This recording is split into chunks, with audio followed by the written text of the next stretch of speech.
Okay, welcome everybody. The second session of Ramon and me deals with epistemology. In the first session, we answered the question, why is there a decolonial movement and a decolonial theory? Basically, the argument is that, after the demise of social theories, there was a need for another theory of liberation that came up from different uh, parts of the world, and decolonial theory is such a theory. Now, uh, for every uh, coherent and integrated theory to present a world vision, you need to start at the basic of what your view is on what knowledge is. What is valid knowledge is? How do you arrive at valid knowledge? What are the characteristics of valid knowledge? So epistemology is about understanding the process of knowledge production. So the first question we will try to answer, and this topic might consist of several sessions, but in this session we will focus on the question, what makes a decolonial epistemology different from what is being taught at the universities as the dominant Eurocentric epistemology? That is what we are going to discuss. Okay, Ramon, let's start with you. Okay, so basically, in order to decolonize, we need to think about, again, the question always is, what are you decolonizing from?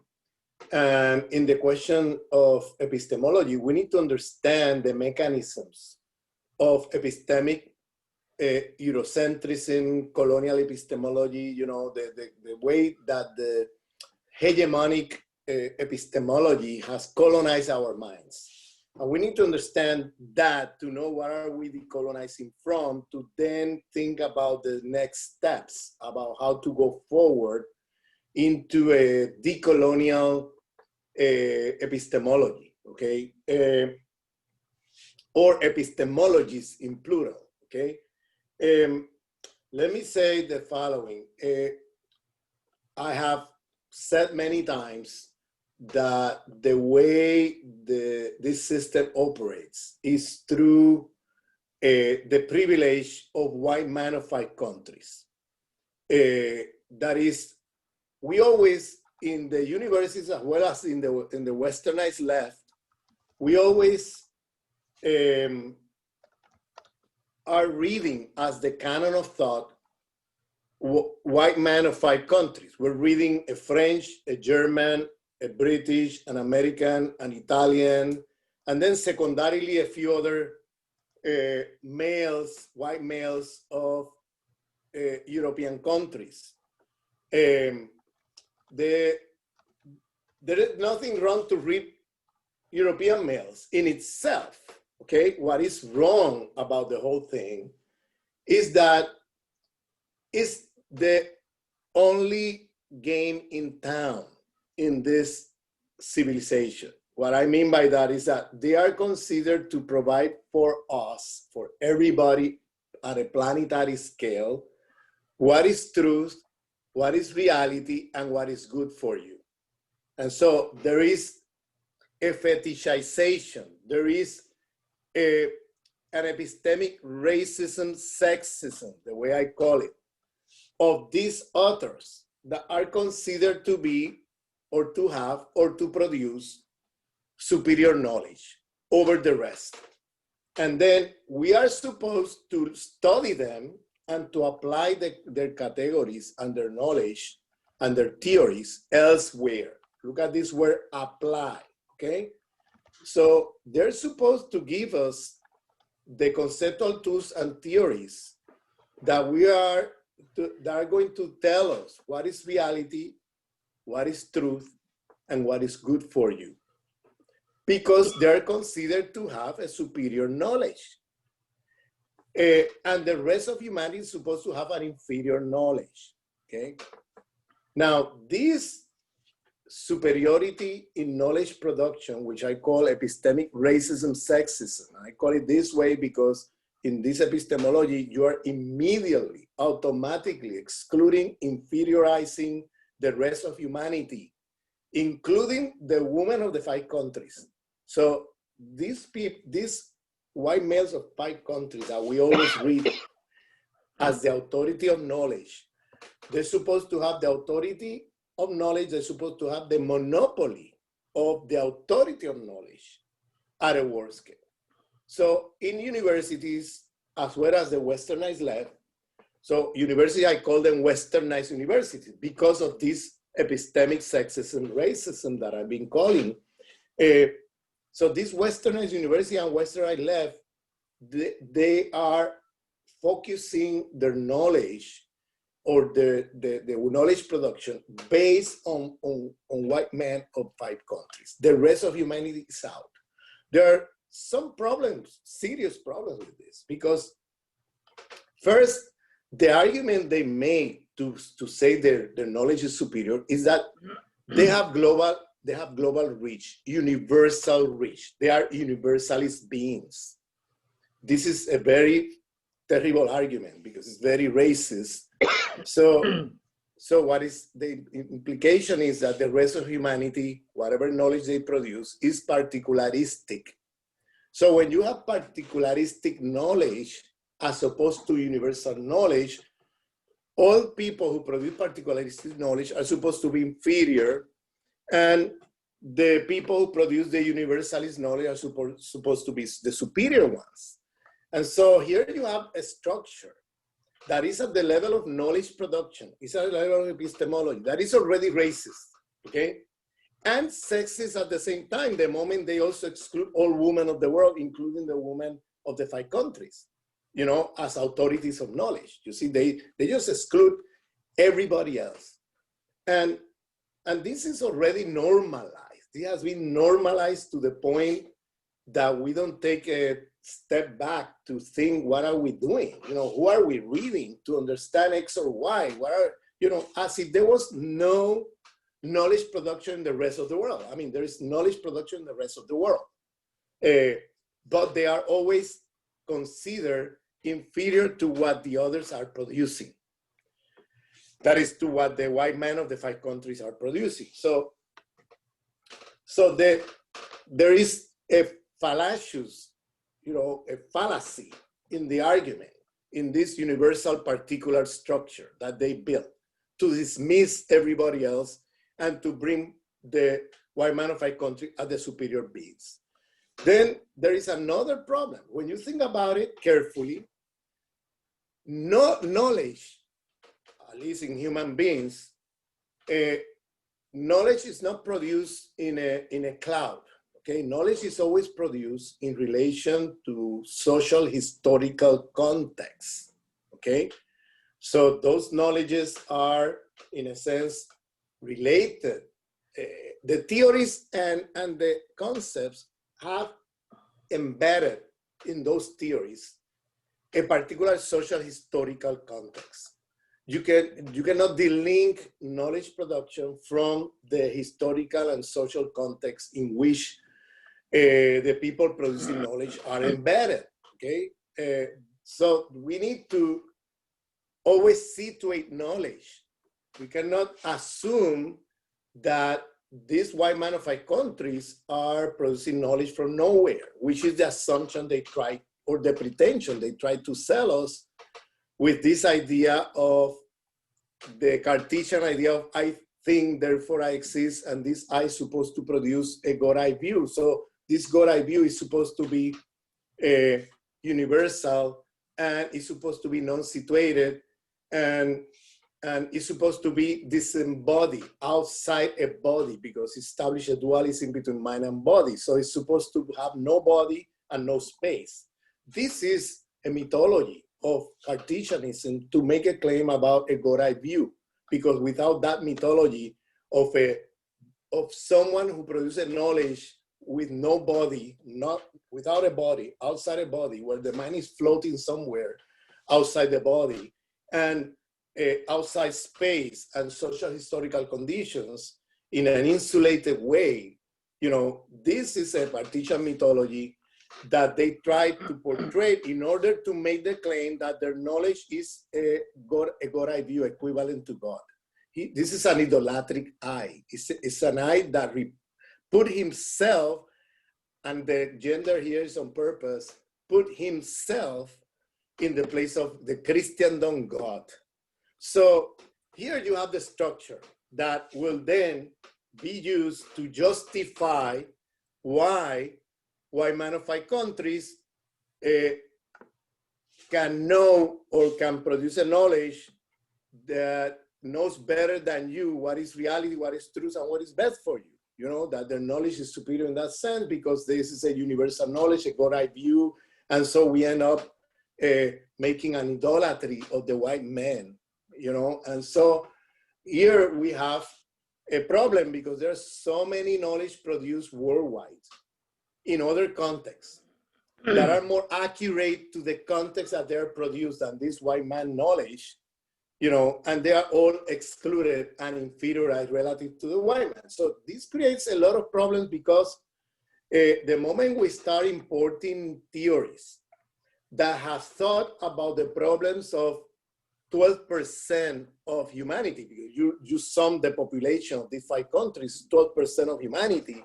So the social historical experience of 12% of humanity is going to tell us the theories, the categories, and the concept are going to allow us to understand the rest of humanity beyond time and space. I mean, this is a really, when you think about it this way, it's really problematic because there's the social historical experience of Africa, Latin America, the Caribbean, you know, Asia, even other parts of Europe, you know, that are not included in that epistemology, Eastern Europe, Southern Europe, etc. Their realities and their histories are very different from Italy, France, UK, United States, and Germany, okay? And so what we're doing is taking a provincial knowledge and make it universal, okay?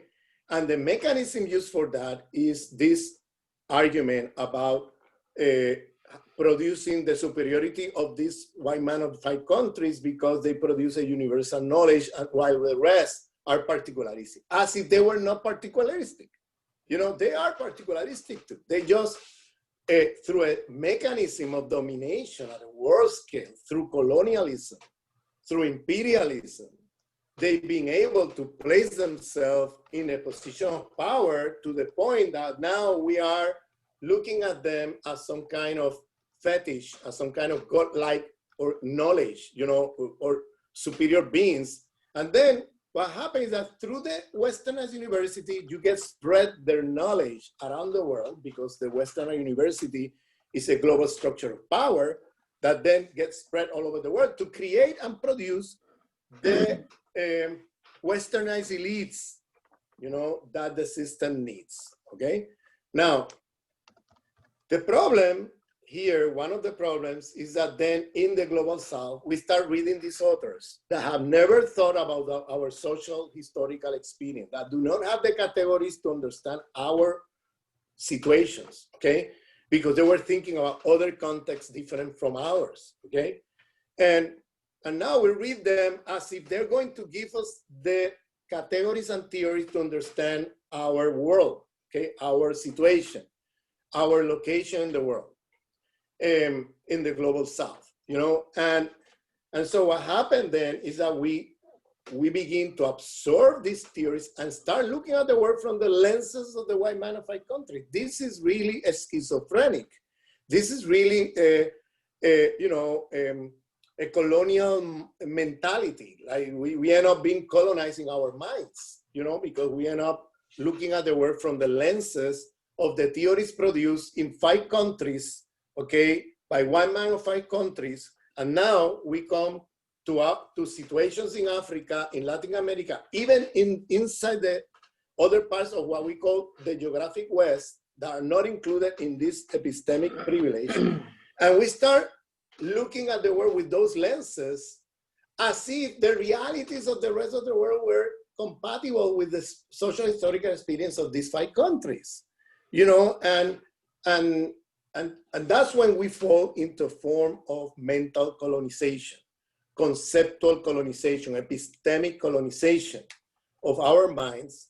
And then we start using, then we forget the following. We forget that what is the geopolitics of knowledge and body politics of knowledge, geopolitics of knowledge and body politics of knowledge of these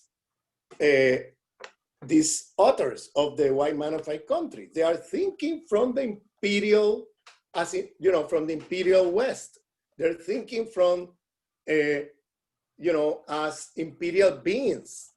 They're thinking from the social historical experience of a few imperialist countries in the world that have nothing to do with the rest of humanity, who were under colonial conditions for many centuries, and we're under, and today under neo-colonial condition, and therefore lose sight of the conceptual tools produced by intellectuals and critical thinkers of the global South to understand our own realities elsewhere. And then what we're doing then is that we're looking at the world from the point of view of the white man of 5 countries. Now, in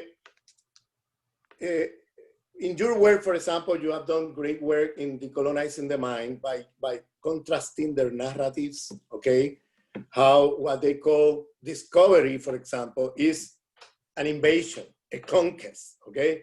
And you go on over several narratives like this to show how the point of view is completely different in terms of their narrative and theories and the way they see the world, because they're looking at the world, again, from a geopolitics of knowledge and from a body politics of knowledge that is completely different from the people in the other side of the equation, you know? Okay, with that, you can open now with your own. Okay, Yeah. okay. Let me develop some of the points you're making further. So one major difference in the work I'm doing on decolonizing the mind, I regard one of the major difference between the Eurocentric epistemology and decolonial epistemology is about the idea what is knowledge.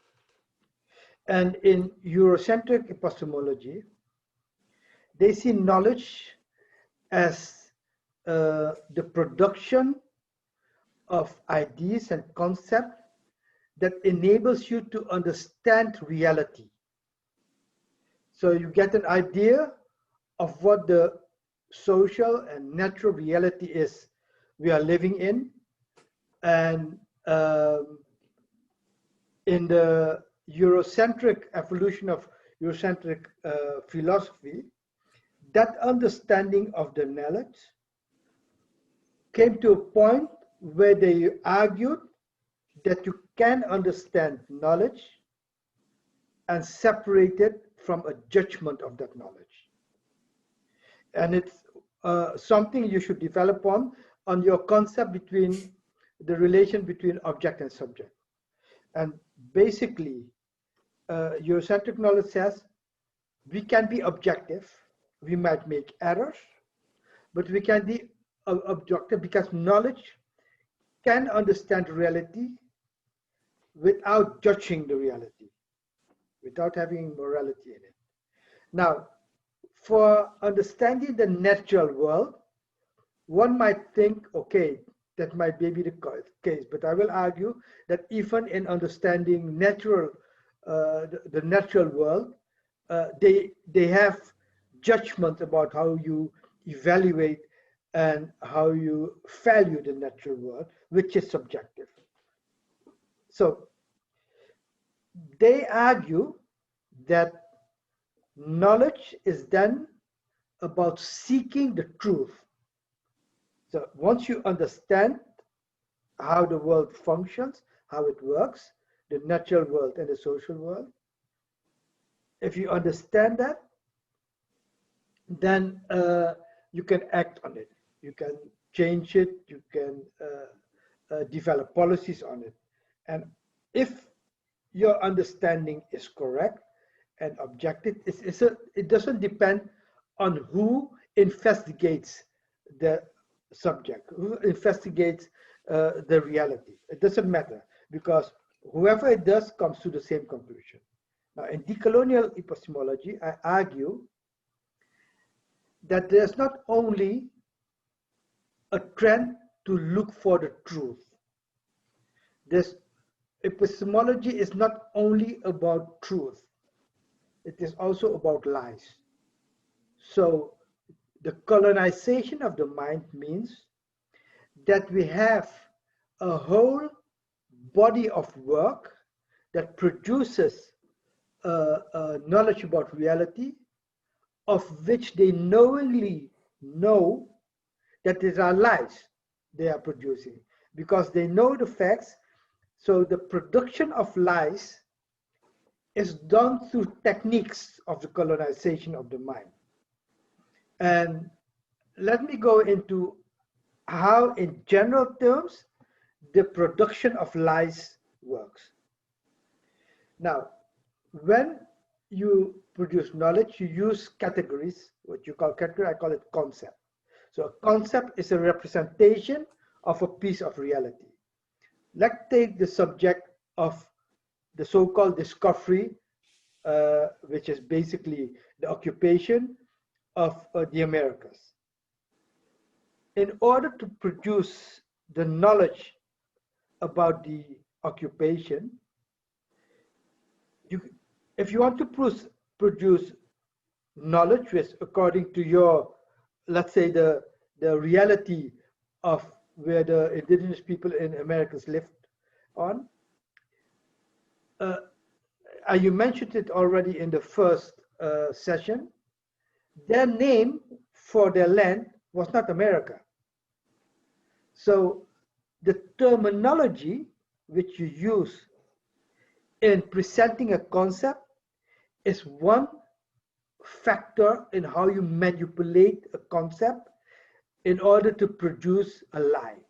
So if you attach to understanding what's going on, you attach the term discovery, then the term itself enables you to produce the lie, namely that it was not an occupation, but it was a discovery. And for the Europeans, they didn't know it.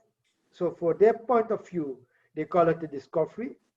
But once the indigenous people told them this is our land, they knew that it was not their land. It was not the land of the Europeans. So the historians could have corrected that and call it an occupation instead of a discovery. Why didn't they do that? Why don't they call it an occupation, although they know the facts? And that is because they are producing lies. They are colonizing the mind. The second element in the manipulation of knowledge in such a way that it produces lies is the selection of facts that tells the narrative. And in the case of the so-called discovery, the narrative which the colonial theoretician have produced is this. You had this guy, the Italian, Columbus, who wanted to find a new route to the Indies and ended up in the Americas.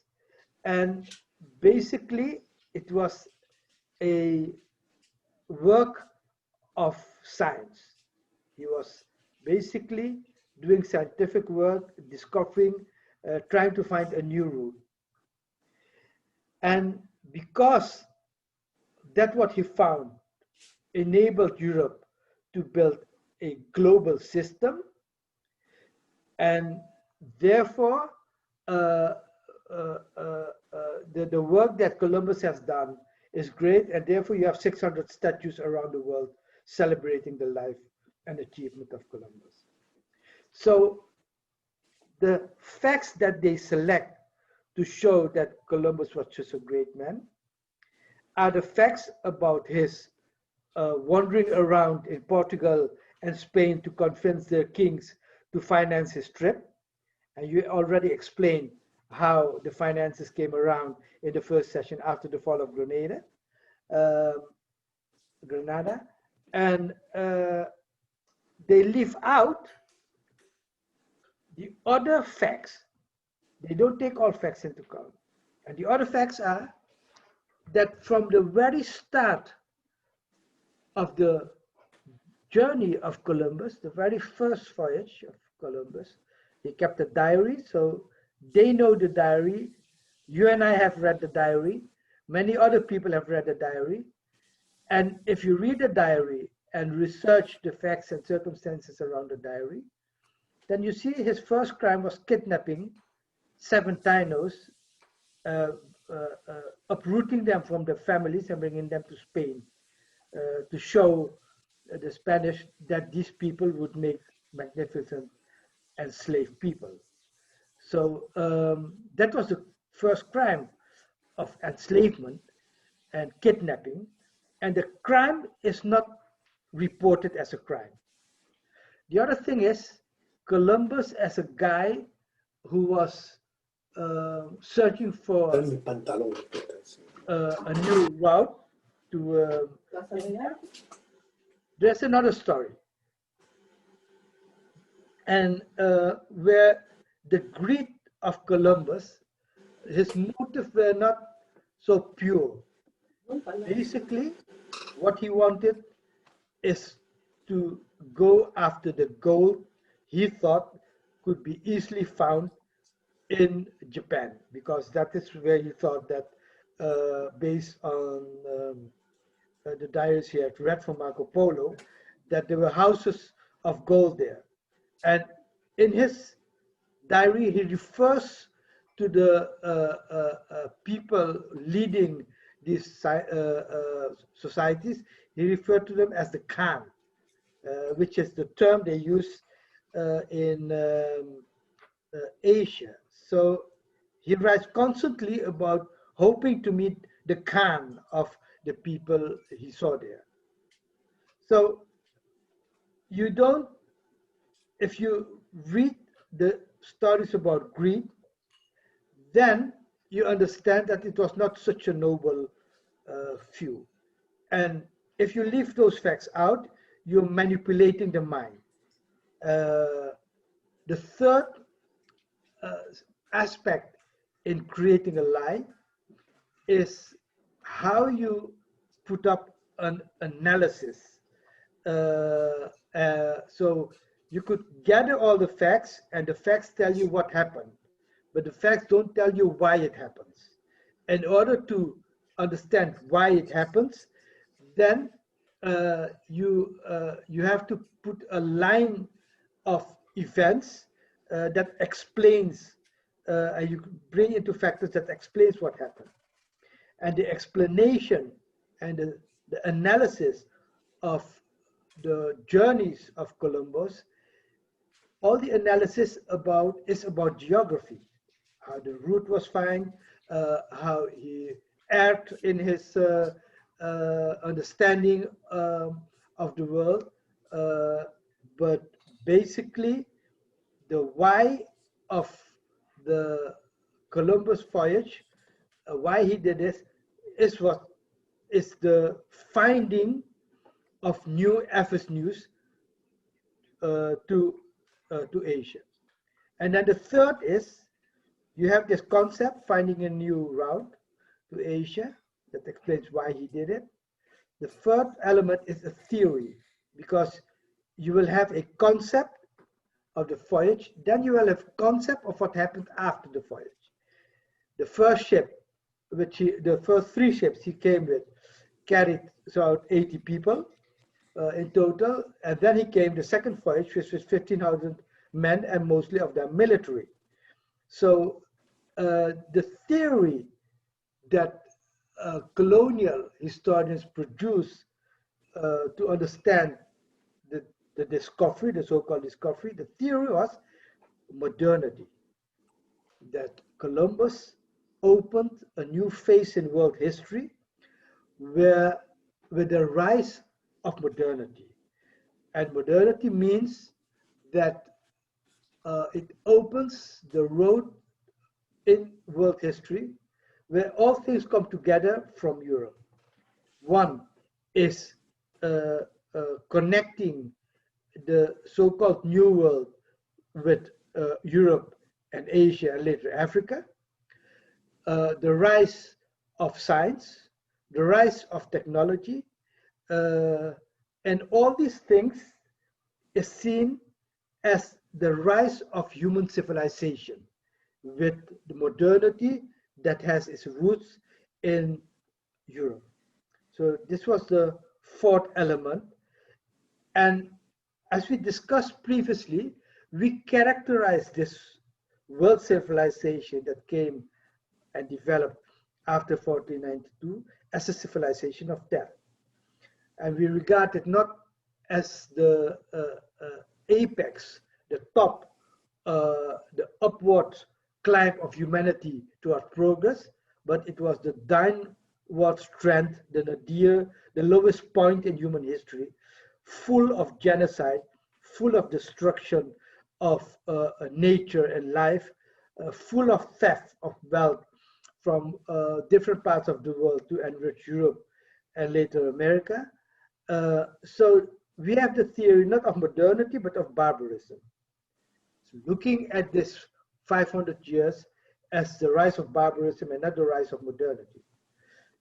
And then the last aspect in creating lies, the epistemology, is ethics.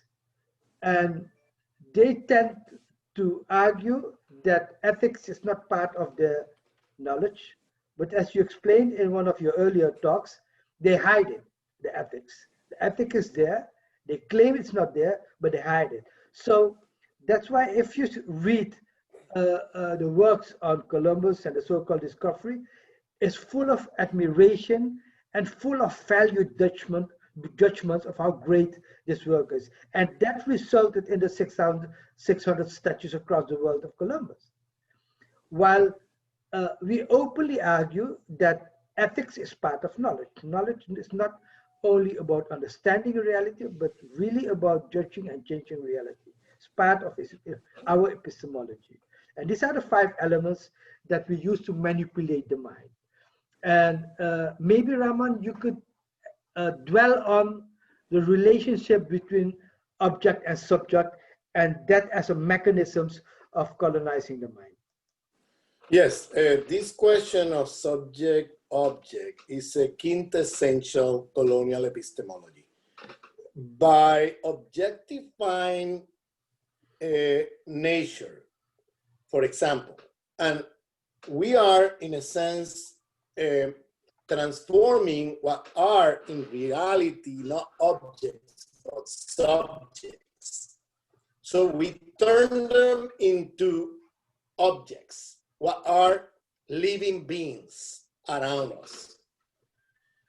That immediately submit those, if they were just objects, things, okay, with the thingification, you know, that Césaire talks about, Aimé Césaire, thingifying, that is both applied in the subject-object structure to nature as well as to human beings.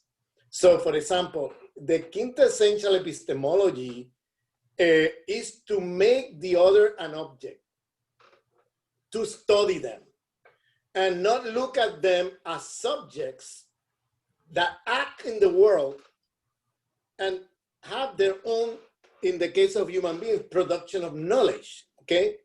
And what this epistemology does is to inferiorize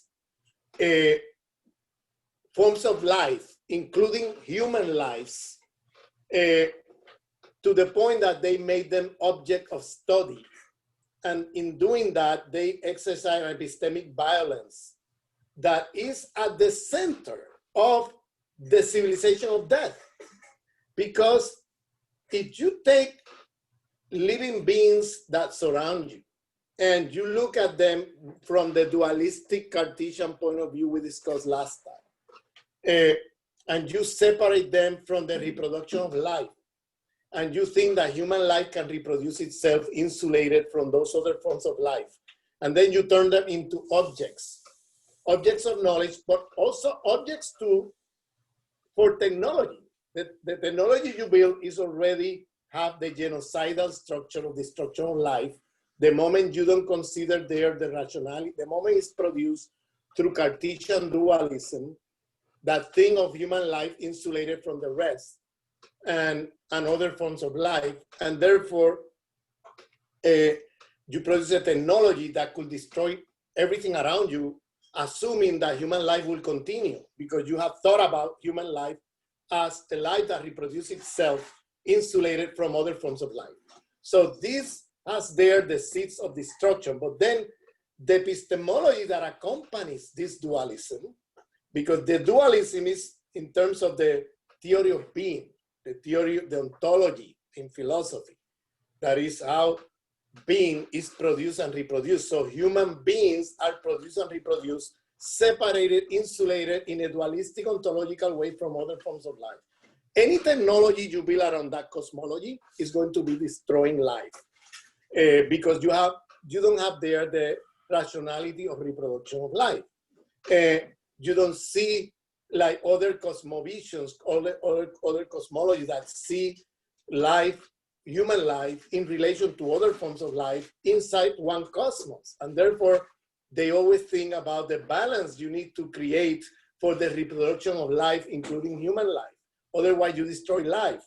So the epistemology that accompanies this ontology is the subject-object structure, because now you are going to, in a sense, destroy the dignity of other forms of life.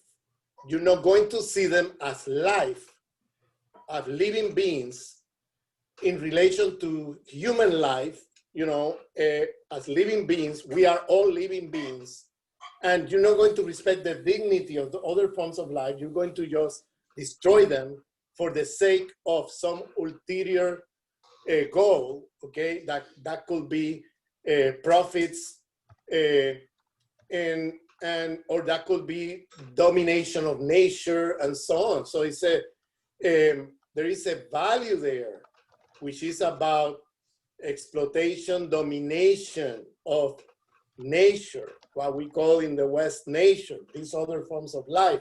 So you're disrespecting the dignity of other forms of life.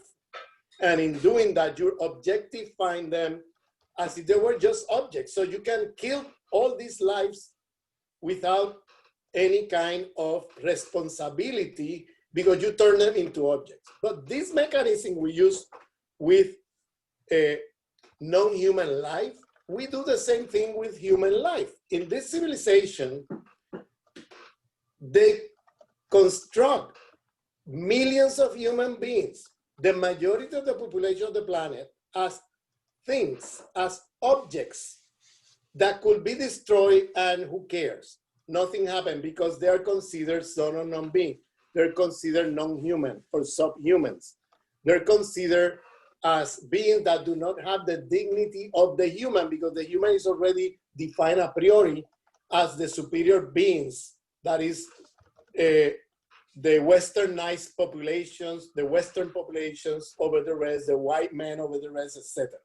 So this structure of this ontology, okay, that Nelson Maldonado Torres mentions when he talks about the epistemic catastrophe of the 16th century, when you begin to split beings, human beings, into two different ontologies, the superior and the inferiors, the ones who are closer to animal life and the ones who are the humans. You see, this epistemic catastrophe of this invasion of the Americas and the rest of the world created there an epistemology of subject-object that is still with us until today, where the issue of ethics becomes hidden.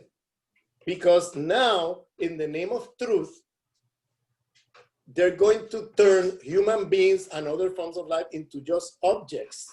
And therefore, those, because they're objects, you can just go ahead and do whatever with them, and there's no consequences, you know, and there's no ethical responsibility, because you have placed them as inferior forms of life. And so look at the correlation between inferiorizing other forms of life in this anthropocentric view of Western civilization and inferiorizing human life. That is, there is a correlation there. And in terms of ontology, turning these beings into inferior beings is an ontological move. But then in terms of epistemology, you need an epistemology there that is important to construct them as inferior beings. And the way they do it is turning them from subjects to objects. That's why in indigenous epistemology in South America, they always say the first thing you need to do to decolonize your mind is to begin to think about nature not as subject, but as subjects. That is, stop looking at nature as if they were objects. Begin to see nature as subjects, as living beings. As living beings. Begin to see it that way. Otherwise, you're not going to be able to construct a different world. It's going to be a quintessential epistemology of colonization of both nature and human beings. And so this is, I think the subject-object structure is something we need to decolonize from. We need to go to a structure of subject-subject, where we begin to look at when we, in the human sciences or in the natural sciences, we begin to look at a different structure that is subject-subject, and that brings in a stronger way, the question about the ethics in knowledge production.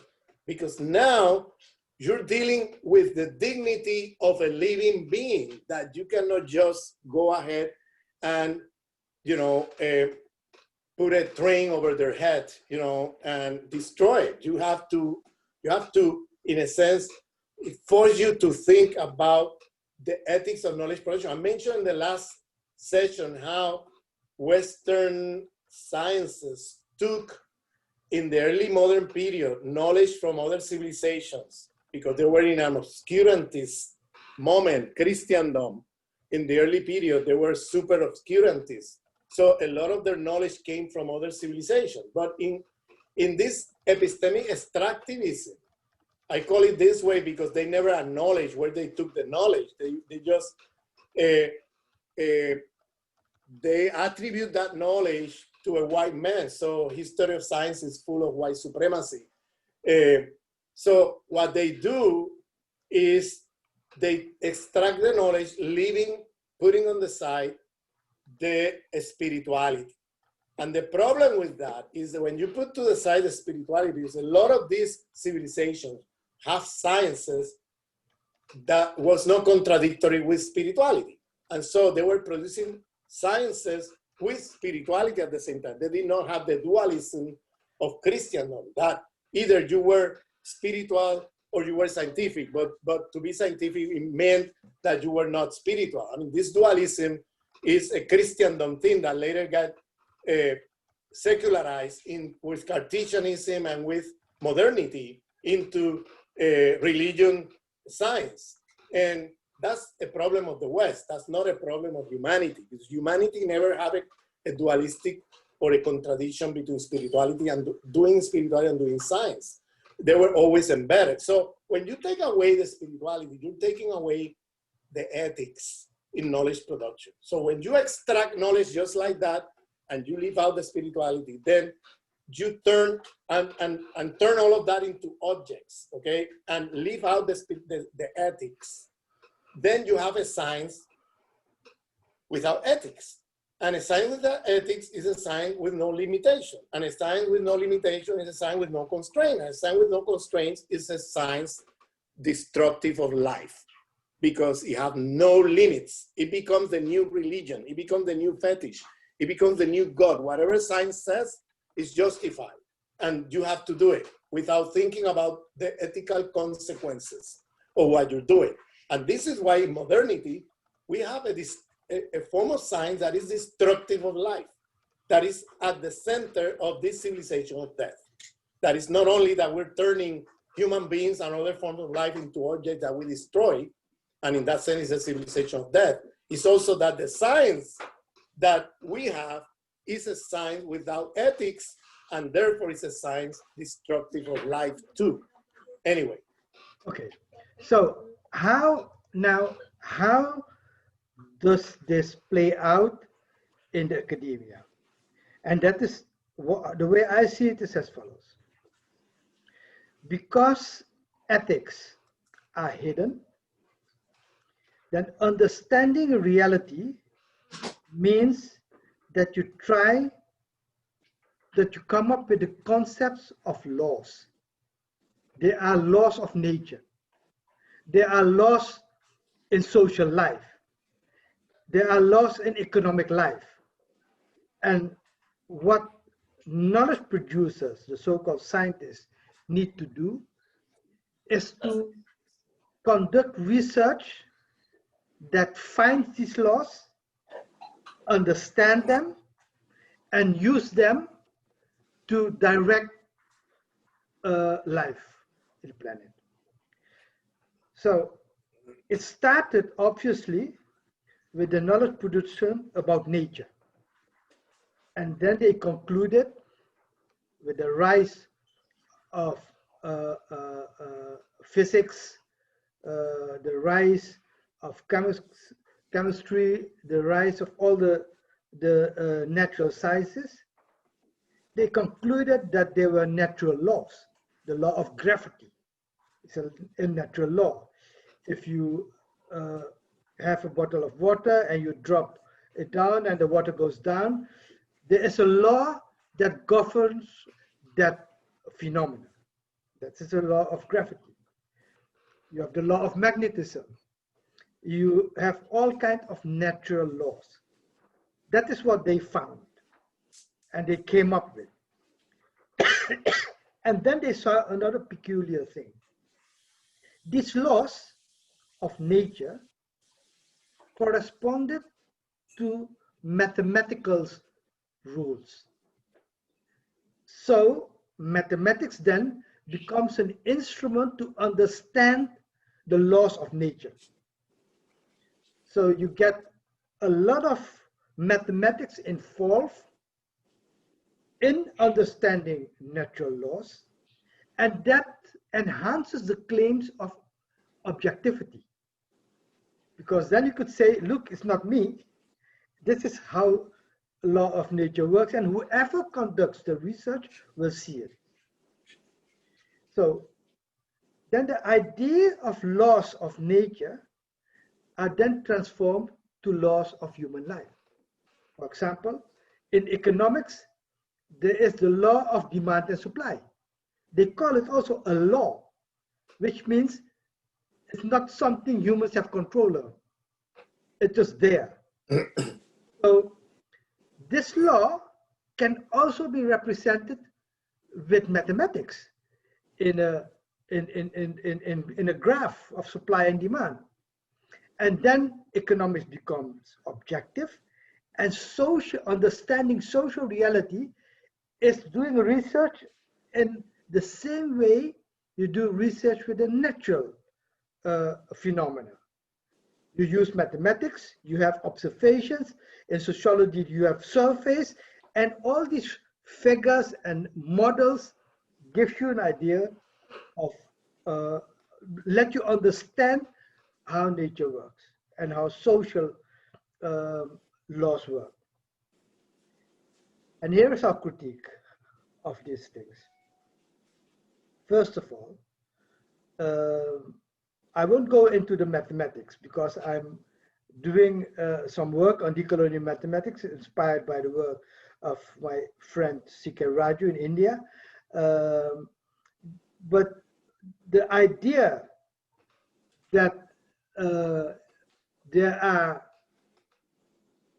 phenomena in nature that you don't put a value judgment on is nonsense.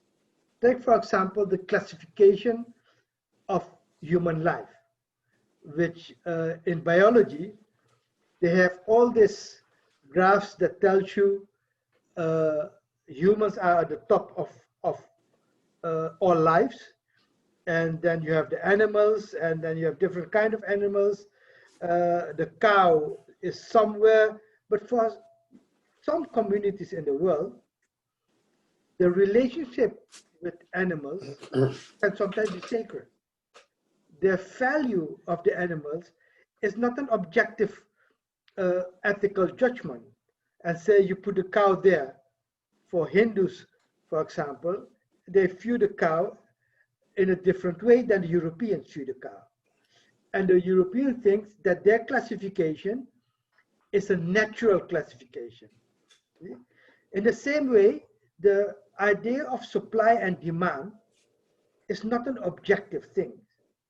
It is the representation of something which Islamic economy called greed, and which the European called maximum profit, because maximum profit operates behind this law of supply and demand.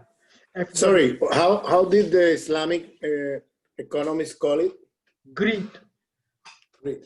Greed. You see, what the Europeans call maximum profit, the Islamic economists say no. Supply and demand operates on a moral value, and a moral value is greed. You think it's okay to take the maximum profit, but they say no.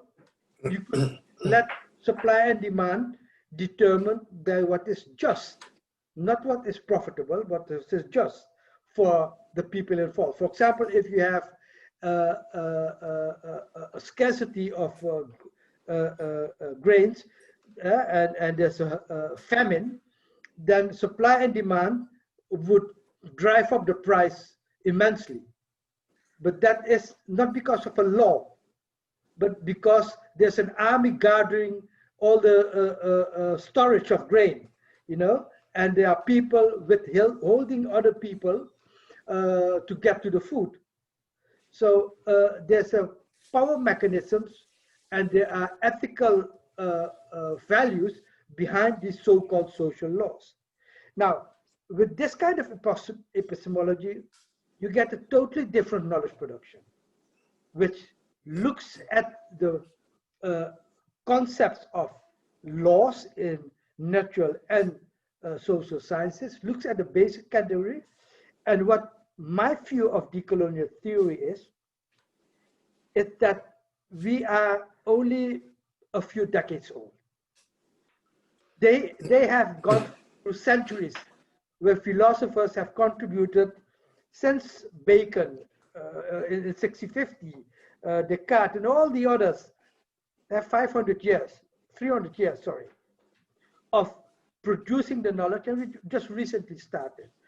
But they have produced a coherent and integrated framework for knowledge production, where they have categories for the natural sciences, for the social sciences, for biology, and the same basically goes for socialism, which is rooted in the European concept of science. And although there are different views, you mentioned it, other views that of Marx and Enrique Dussel, more or less the majority of the Marxist movement is rooting itself in the European Enlightenment.